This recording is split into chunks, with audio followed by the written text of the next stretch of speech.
नवीन वर्षाच्या स्वागताला hotel, bungalows, villa, resort, धाबे या ठिकाणी अंमली पदार्थांचं सेवन अथवा अनुचित प्रकार करताना आढळून आल्यास गुन्हे दाखल करणार असल्याचं पोलीस निरीक्षक सारिका अहिरराव यांनी सांगितलंय।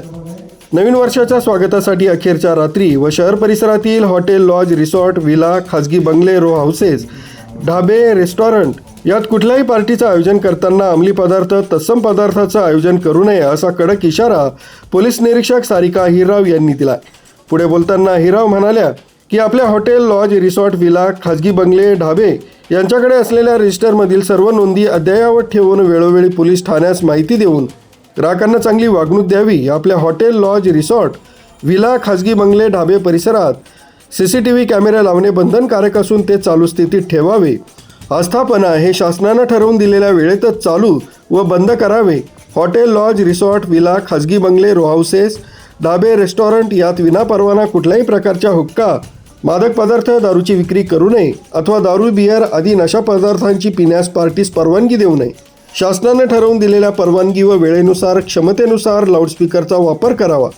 ध्वनी प्रदूषण होणार नाही याबाबत सर्वोच्च न्यायालयाने दिलेल्या निर्देशांचं पालन करावं।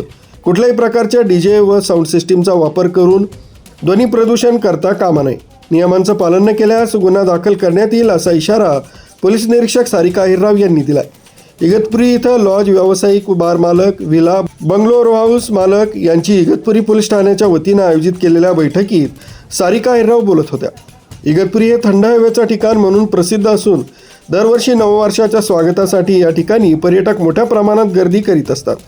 मागील काही वर्षांपूर्वी अनेक ठिकाणी रेव पार्ट्या, हुक्का, अंमली पदार्थांचं सेवन केल्याचं आढळून आल्यानं इगतपुरी पोलीस ठाण्यात गुन्हे दाखल करण्यात आले होते।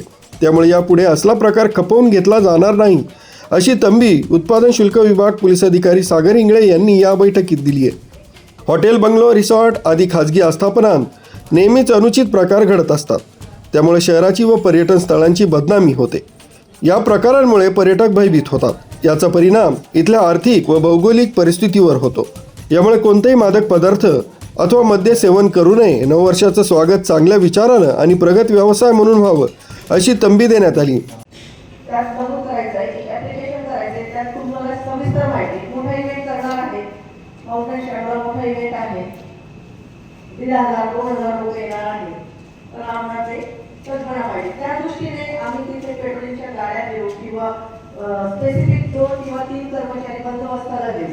असे मोठे इव्हेंट्स किंवा मोठे रिसॉर्ट वगैरे असले तर कृपया तसं आम्हाला अवगत करा, कारण त्याशिवाय आपण आता तुम्ही म्हणणार की इथे काहीतरी गोंधळ झाला, तिथे काहीतरी गोंधळ झाला, आमचा बंदोबस्त दुसऱ्याच ठिकाणी कुठे हायवेवरच आहे किंवा एखाद्या मोजक्याच रिसॉर्टवर आहे, तसं न करता मी मॅनपॉवर जास्तीत जास्त मागवण्याचा प्रयत्न करणार आहे। तुमच्या सगळ्यांच्या हेडॅकला उलट कमी हेडॅक व्हावा म्हणून 1-2 कर्मचारी तिथे मोठ्या रिसॉर्टला किंवा असं हायवेवरचं एखादं मोठं हॉटेल आहे की तिथे आवश्यक आहे बंदोबस्त, तर आपण निश्चितच तिथे बंदोबस्त पुरवण्याचा प्रयत्न करू, तुमची इच्छा असेल तर। बस तुम्ही काहीतरी लपवण्याचा प्रयत्न त्यासाठीच करू नका की पार्टी आहे, काय कळतंय पोलिसांना, पण फक्त स्थानिक पोलीस यावेळेस फिरणार नाहीयेत, तर मुंबईवरनं सुद्धा स्क्वॉड्स येणार आहेत। इथले स्थानिक गुन्हे शाखा म्हणजे LCB जे आपण म्हणतो त्यांचे स्क्वॉड इथेच फिरणार आहे, डेप्युटी सरांचा पण स्क्वॉड इथेच फिरणार आहे, ॲडिशनल SP सर स्वतः पेट्रोलिंग करणार आहेत। म्हणजे याचा अर्थ मी तुम्हाला घाबरत नाहीये, पण तुम्हाला माझी जबाबदारी की तुम्हाला हे सगळं नॉलेज पाहिजे की 31 डिसेंबर म्हणजे इगतपुरीत सगळे। या बैठकीला हॉटेल, लॉज, रिसॉर्ट, व्हिला, खाजगी बंगले, रो हाऊसेस, ढाबे, रेस्टॉरंट यांचे मालक व प्रतिनिधी उपस्थित होते। यावेळी गोपनीय विभागाचे पोलीस निलेश देवराज यांनी सर्वांचे आभार मानले। नितीन चांदवडकर, न्यूज 7 मराठी, इगतपुरी।